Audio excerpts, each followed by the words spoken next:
Love Serye TV. Looking for my baby's dad. Tunghayan na po natin ang ika-6 na bahagi. Nakahanda si Lina na gawing maiksing-maiksi lang ang speech niya sa reception ng kasal ng kanyang ina. Sa katunayan, sa ulado niya na ang sasabihin. Walang emosyon, labas sa ilong. Sa gayon ay madama ng kanyang ina at ng asawa nitong labis ang kanyang pagtatampo na hindi formal na humingi ng basbas ang dalawa sa kanya.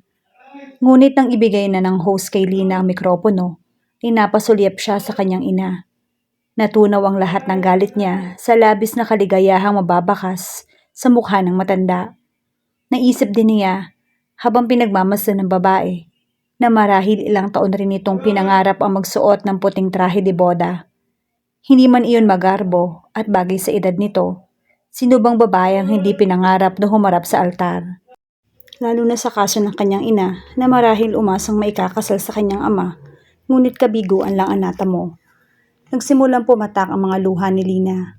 Unang-una po, nagpapasalamat ako sa nanay ko sa kabila ng katigasan ng ulo ko. Nagawa niya akong tiisin. Diyos ko, kailangan ko palang Inglesin. Pinunasan niya ang luha habang nagtatawa na ng mga tao. I said, Uncle Dan, that I'm thanking mother because even though I am not very nice, she made tiis-tiis myself. Tumutulo ang sipon ni Lina. Salamat at mula sa unahang mesa, habang karga ang anak, ay lumapit sa kanya si Tirso upang abutan siya ng panyo. Thank you, sambit ni Lina. Higit pa sa panyo ay pinagpapasalamat niya sa malaking lalaking ito. Naging bahagi na si Tirso ng kanilang pamilya. Nasaksihan ng lahat ng bagay na tanging pampamilya lang sana. Malapit na ito sa puso ni Lina. Kahit marami pa ring pagkakataong naiirita siya sa pagkababaero ng lalaki. At first I thought, what? Getting married very fast already. But I realized it's okay. You are not young anymore like teenagers. And now I see you are happy. Two of you so happy. And that is making me happy too. Uncle, you take good care of my mother. She is nice. Though her mouth is sometimes like machine gun with words, she is very nice lady. Nagtawanan muli ang mga bisita at muli ay pinunasan ni Lina ang mga mata bago sumuliyap kay Tirso. Nangiting-ngiti sa kanya at nag-thumbs up pa. Nagpatuloy si Lina. You know, I want to stay with you but I know you will make baby. Tumawa na siya na parang baliw na tumatawa habang lumuluha. And I'm already old. I can take care of myself and Carlito because Tirso is here naman. But I wish that you will always visit because we will miss you so much. Sa puntong iyon, nakita ni Lina na umiiyak na rin ang nanay niya. I love you and uncle. I love you too. Welcome to the family. We're always talking but we are nice. You know that? Congratulations. Lumapit ang mag-asawa kay Lina, saka siya niyakap ng mahigpit. Bumulong ang kanyang ina. Salamat anak. Nagpalakpakan ng mga tao at sinabi ng host na oras na para sa first dance ng bagong kasal. Pumesto si Lina sa mesa ni Tirso. Agad na nilapitan si Carlito. Ang dalawa ang kanyang sandigan sa gabing iyon. Hinawakan ni Carlito ang kamay ni Lina. Saka inabot ng bata ang kamay ng ama. Dance kayo, tita nanay, tatay? Sige na. I want you to dance like Lolo Dan and Lola Nanay. Kung bakit ganoon na lang ang kaba sa dibdib ni Lina. Tumingin siya kay Tirso at nakitang nakangiti ang lalaki. Inabot ni Tirso ang kanyang kamay at sinabi, The boss says we have to dance, so let's do it. Tumango na lang si Lina. Walang masama. Isa pa, samot-sari ang emosyong nadarama niya at nais niyang lunurin iyon ng ibang pakiramdam at ganoon na nga ang nangyari. Ang makasayaw si Tirso sa isang makalumang awitin ay may hatid na alwan sa kanyang puso. Alwan? Parang mali ata yun. Hindi alwan kundi aliwalas. Bigla, para nagliwanag ang paligid at hindi magawang utusan ni Lina ang kanyang mga labi na tumigil sa pagngiti. Animo isang perpektong konsorte ang binata sa pagkakapwesto ng kamay nito sa kanyang baywang at likod. Diyos ko, ano ba itong puso ko? Bakit parang hindi na ako sanay sa kanya? Isang taon siyang labas-masok sa bahay.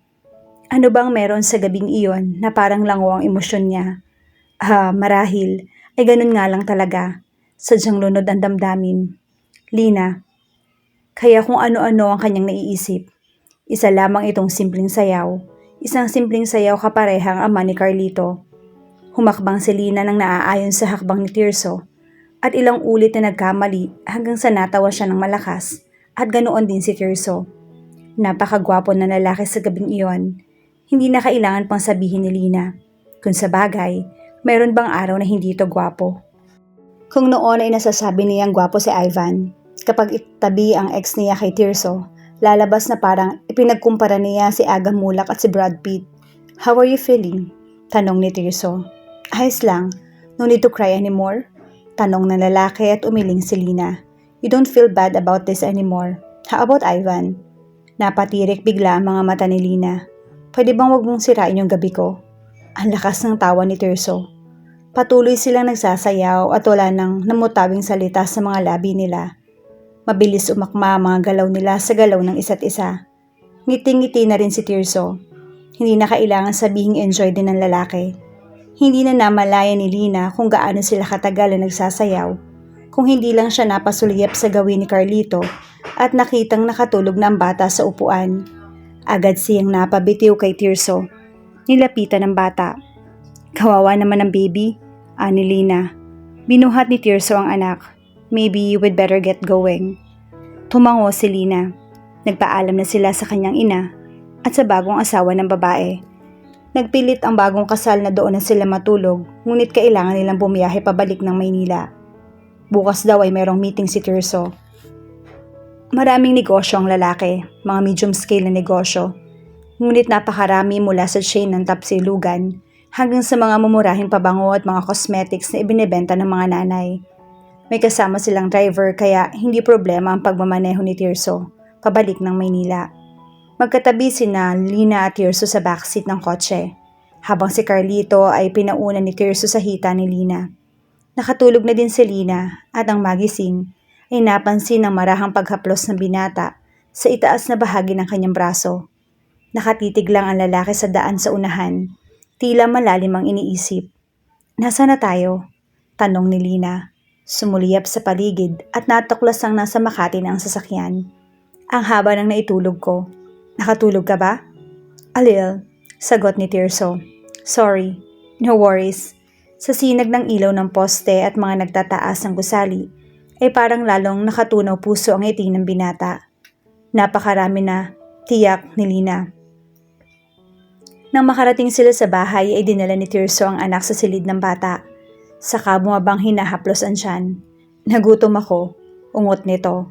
Eksakto, meron pa uwi si nanay. Ani Lina, ang lakas ng tawa ni Tirso. Pagkain ng laman yan, nakatingin na lalaki sa eco bag na ipinalagay ni Lina sa driver sa trunk ng sasakyan. Aba syempre, bayad to sa catering. Hindi naman naubos at marami pang antira. Maupo ka na at maghahain ako. You amaze me really. Paano sa mga handaan sa inyo walang pabalot? Muli na naman tumawa ang lalaki. Next time, I'll tell nanay. Napangiti si Lina. Parang mahirap makinita ni ina ni Tirso na nagbabalot ng tira ng catering. Hindi gaanoon ang estilo ng mga ito. Mabait ang pamilya nila na bawat mayat maya iniimbitahan si Carlito at maging sila ng kanyang ina sa kung saan saang gathering at okasyon. Parang kampante na rin si Lina ng mga iyon at kailanman ay hindi siya minata. Isang bagay na lalo nakapagpabilib sa kanya sa mga ito. Na makahain ay dumulog na rin si Lina. Tuwing titingin siya kay Tirso, ay nakikita niya nakatingin din ito sa kanya hanggang sa natawa na siya. Sabay kumpas ng kamay. Ano ba? Bakit ka nakatingin? You look cute tonight.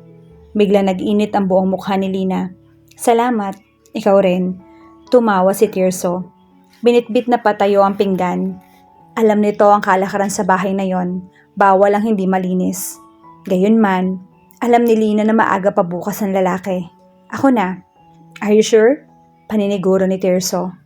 Tumango si Lina. Good night na. Ang tamis ng ngiti ng lalaki.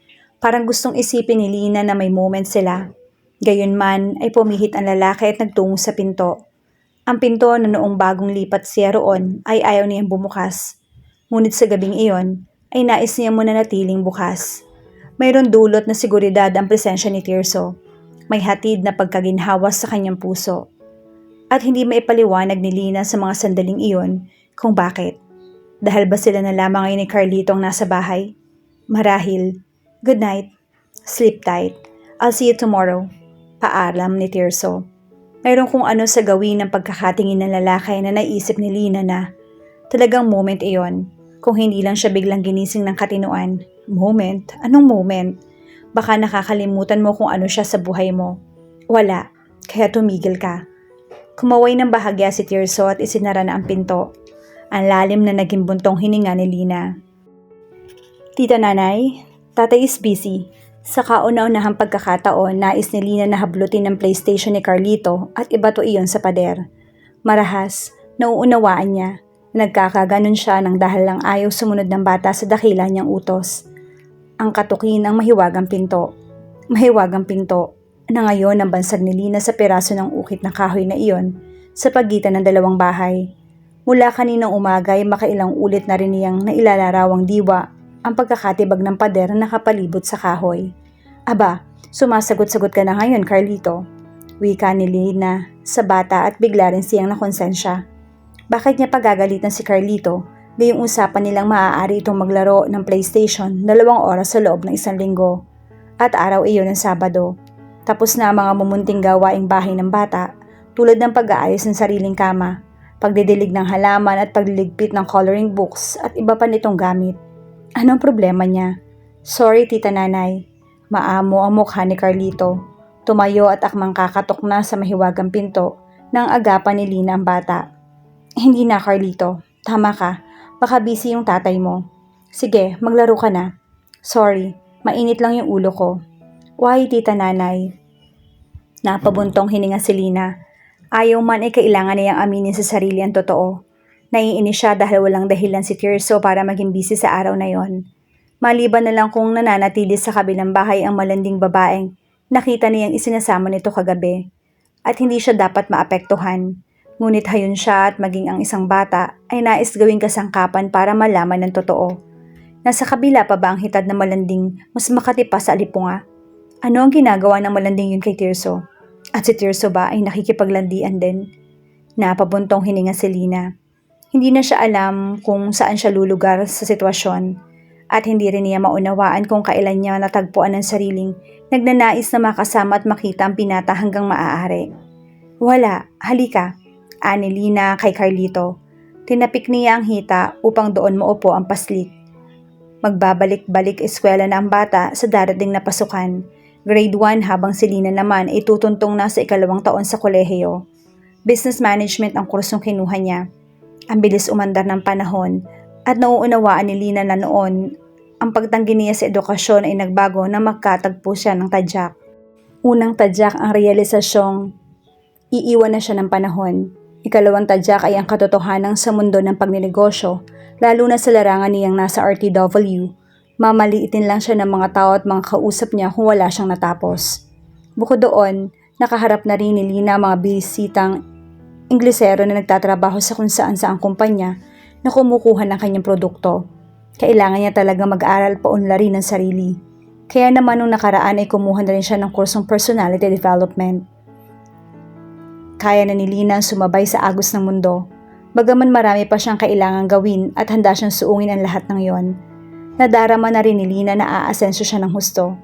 Ngayon pa lamang na nagsisimula siyang maging subcontractor ng malaking brand names, ay dama na niya ang pag-asenso. Ang bilis, napakabilis ng lahat ng iyon at masusing pagtulong sa kanya ni Tirso. Hindi iniwan ni Lina ang lalaki sa lahat ng plano. Nagpayo ito, tumulong at kung minsan ay nakikipagpuyatan pa sa kanya sa pagpaplano. Napaka hands-on ni Tirso at ang husay-husay sa marketing. Ang sabi ni Lina, minsan kay Tirso, kahit bato ang hawakan nito ay magiging pera pa rin. Ang nananatiling hindi magawang sabayan ni Lina ay ang love life ni Tirso at iyon ang gusto niyang makaalinsabay sa ngayon at habang panahon sana. Ayaw nang isipin ni Lina kung kailan siya nakadama ng matinding pagnanais na makasama si Tirso, maging katuwang, maging nobyo. Sa isa sa mga overnight session ba nila habang nagpaplano sila ng gagawin sa kanyang negosyo? Sa mga pagkakataon bang umuuwi ang lalaki at kakatok upang maghapunan sa bahay nila ni Carlito habang nag-iimbentaryo siya? Sa mga araw bang naglaan ito ng panahon para samahan siya sa mga product presentation niya sa iba't ibang kumpanya? O sa pagmamadali nilang dalawang ayusin ang kanyang patahian dahil kailangan niyang ma-inspeksyon ng malaking kumpanya at magpasa ng mga produkto sa kanya? Hindi alam ni Lina. Basta ang alam niya, ayaw niyang manatili silang magkaibigan. Ang problema, parang hanggang doon lang talaga ang mararating nila at hindi nagpapahiwatig si Tirso na hihigit doon ang kanilang relasyon. Ang saklap, magkatulong sina Lina at Tirso sa maraming bagay, pero hindi sila magkatugma pagdating sa pag-ibig. Ang saklap-saklap, walang kasinsaklap. Ang haba ng nguso ng inyong ina. Tatay, bulalas ni Carlito. Muntik nang mapahani si Lina. Nais nga niyan tularan ni Carlito na biglang tumakbo sa gawi ng mahiwagang pinto na hatid ng talinhaga at misteryo niyon ay bumukas na upang ilantad ang lalaking kanina pa laman ng kanyang isip. "What's up?" tanong ni Tirso. Nakangiti at karga ang anak. "Isang pamilya na tayo eh. Isang pamilya na tayo, Tirso. Ako ang tinatawag mong nanay ni Carlito. Ikaw yung tatay. Pwede na tayong magbahay-bahayan and after 2 minutes, gawin nating totoo. Ikaw ang dahilan kung bakit kahit 2 taon nang nakikipagbalikan si Ivan, ayoko pa rin tanggapin. Ayoko na sa kanya eh. Ikaw na yung gusto ko, Tirso." "Kanina ka pa gustong katukin ni tita nanay," ani Carlito kahit na malaking bulalas sa edad. Ay hayun, parang papel pa ring kargahin ni Tirso. "Ibaba mo na nga yung batang yan. Sinasanay mo. Ang laki-laki na nagpapakarga pa." "Carlito, namimihasa ka." Pag-iiba ni Lina ng usapan. Ngunit hindi pinakawalan ng binata ang paksa. "May kailangan ka ba?" "Pasensya na, halos kagigising ko lang." Napuyat ako. Otomatiko ang naging tanong ni Lina. "At bakit ka napuyat?" "Well, you know," hinagod ni Tirso ang ulo sa gawing tila na aalangan. At alam na ni Lina ang sagot. Parating ganun ang reaksyon ng lalaki kapag pinag-uusapan ng babae sa harap ng anak. Ang sakit sa dibdib. Kaya habang nagpupuyos ang kalooban ni Lina, dahil natanawan niya ang isang hitad na babae kagabi, hayun nga sa kabilang bahay ang dalawa, nagbabahay-bahayan. Ibinabana ni Tirso si Carlito na nagpaalam ng mag-number 2. Sinita agad ni Lina ang binata. Hindi na natuto. "What do you mean?" tanong ni Tirso. "Nagkakaila ka pa. Sa panahon ngayon, uso na ang AIDS. Baka mamaya may sakit ka na pala." Tumawa ang lalaki. "I use protection of course." Bakit nabuo si Carlito?" Kumunot ang noo ni Tirso. Tila nababaghan sa sinabi ni Lina at naunawaan niyang lumabis na ang kanyang interogasyon. Ano ang kanyang karapatan na mag-usisa sa sex life ni Tirso? "Is it time of the month?" tanong na lalaki. Tumango si Lina kahit hindi. Wala na naging komento si Tirso. Tumuloy na sa kusina upang maghalongkat ng pagkain. Walang stay-in na kawaksi ang lalaki sa kabilang bahay. Bagaman mayroong naglilinis at naglalaba para rito, 3 beses sa loob ng 1 linggo. Ipinaghahain ni Lina ang lalaki at muli, habang pinagmamasdan nitong kumakain, ay nahiling niyan sana ay sila na magkatuluyan. "Tara, kain tayo," yaya ni Tirso. "Sige, tapos na kami," tanggi ni Lina. Nang mag-ring ang cellphone ni Tirso ay agad nitong kinuha iyon at napangiti nang makita ang nasa screen. Nanatili si Lina nakatingin kay Tirso. Nagmamasid habang kinakausap nito ang lintik na Vivian na nasa kabilang linya. "Yeah, last night was great. I will never forget it." "Oho?" Mayroong landi ang tinig ng bruho. Ang sarap sipain. Noon lang nakita ni Lina na ganoon si Tirso sa isang babaeng kausap. At noon lang niya ito narinig na tumawag ng love sa isang babae. Parating babe o doll. "Of course, love. Of course. I'll be right there." Nagmamadali na ang hudas kumain. Sa katunayan ni hindi na inubos ang kanin. Agad na tumayo si Tirso. Dumating si Carlito na hinagkan nito sa pisngi saka tinapik sa balikat si Lina. "I have to go. Sorry about the dishes. I will send Manang over." Hindi na," ani Lina. "Saan ka ba pupunta at nagmamadali ka? Sabi mo kagigising mo lang, bakit nagmamadali ka kaagad?" "Something came up." "Ano? Something?"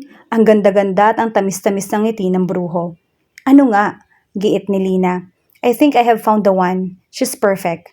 Matagal ko na siyang pinopormahan pero ngayon lang kami nagkasundo." "Nagkakasundo? Nagtatangka na nga kayong bumuo ng sanggol kagabi."